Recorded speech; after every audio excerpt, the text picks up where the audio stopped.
thevoicebeforethevoid.net. Front page of the Roswell Daily Record, Volume 47, Number 99, Tuesday, July 8th, 1947. Roswell Army Airfield captures flying saucer on ranch in Roswell region. No details of flying disc are revealed. Roswell hardware man and wife report disc seen.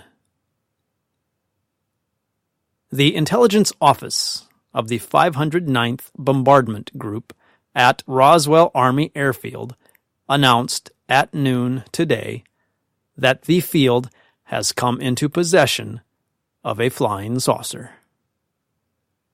According to information released by the department, over authority of Major J. A. Marcel, intelligence officer, the disc was recovered on a ranch in the Roswell vicinity after an unidentified rancher had notified Sheriff George Wilcox here that he had found the instrument on his premises.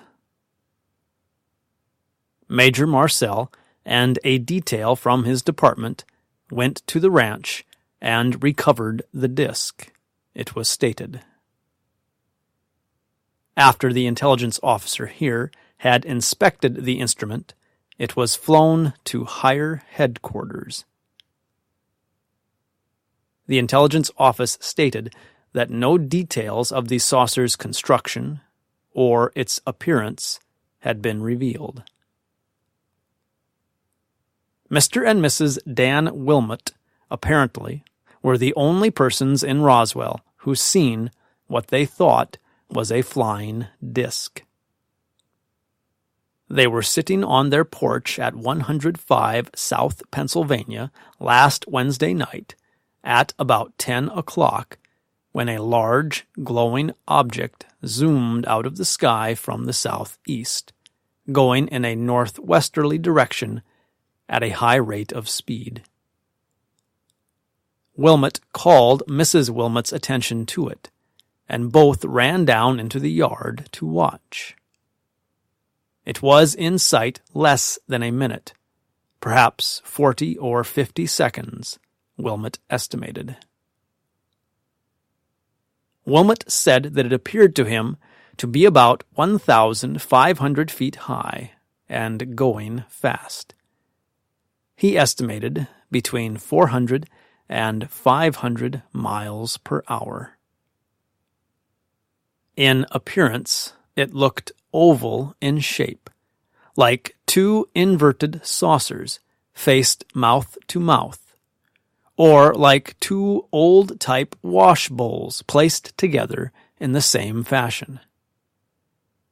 The entire body glowed as though light were showing through from inside, though not like it would be if a light were merely underneath.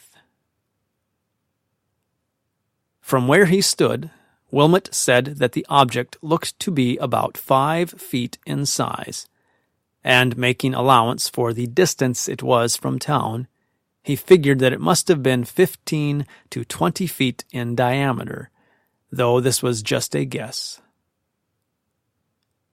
Wilmot said that he heard no sound, but that Mrs. Wilmot said she heard a swishing sound for a very short time. The object came into view from the southeast and disappeared over the treetops in the general vicinity of 6 Mile Hill. Wilmot, who is one of the most respected and reliable citizens in town, kept the story to himself, hoping that someone else would come out and tell about having seen one, but finally today decided that he would go ahead and tell about it. The announcement that the Roswell Army Airfield was in possession of one came only a few minutes after he decided to release the details of what he had seen. Roswellians have differing opinions on flying saucers. Roswell is a bit uncertain about these flying discs, it would appear from interviews today with a number of local citizens, with about as many ideas concerning them as there are people interviewed. The reactions ran the gamut, from scoffs at the whole idea to serious thoughts that they represented experiments by the government. No one interviewed thought they came from sources outside the United States. Representative thoughts were about as follows. Dr. A. D. Kreil. An obsession. I think it is a fixed curiosity. The condition of the eyes is such that some people think they see them when they look up into the sky, but others, without the same deficiency, do not see them. It is just an obsession. There is no such thing at all. Ben Ginsberg. I am satisfied it is not an illusion. I feel there is some foundation for it. It is not reasonable to suppose it would be enemy discs. My frank opinion is that it is an experiment, and as quickly as they find one, which they will soon, the discs will be exposed as experiments by some individual or by our own government. H. M. Dow.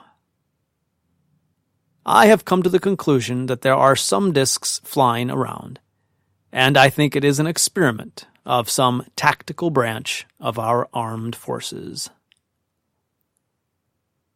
W. W. Merritt.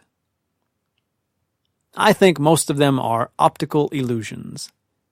If it is anything at all, it is something of the armies, but I don't think there is a thing to it myself. Rolla Hinkle. I think the United States government is trying out something new. These discs may be radio-controlled instruments of some kind. In fact, I would make a guess that it is some military division of the government trying out radio-controlled objects flying through the air, possibly at supersonic speeds.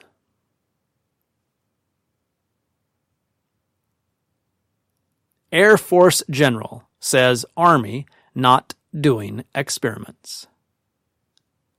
Portland, Oregon, July 8th, Associated Press.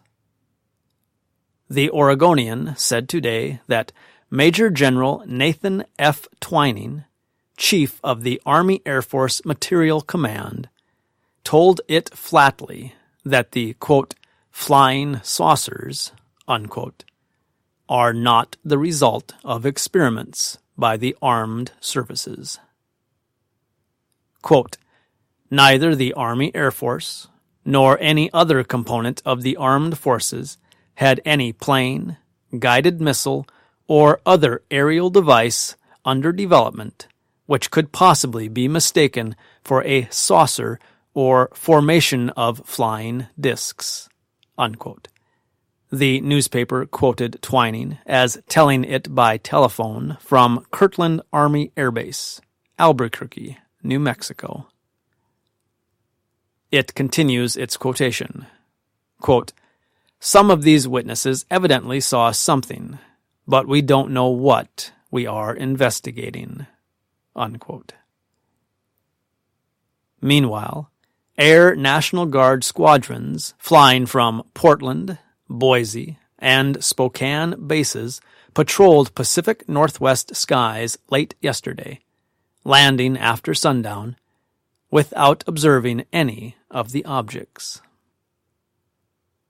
Colonel G. Robert Dodson, commanding the 123rd and 118th Squadrons, said camera-equipped planes would take the air twice daily from the three fields.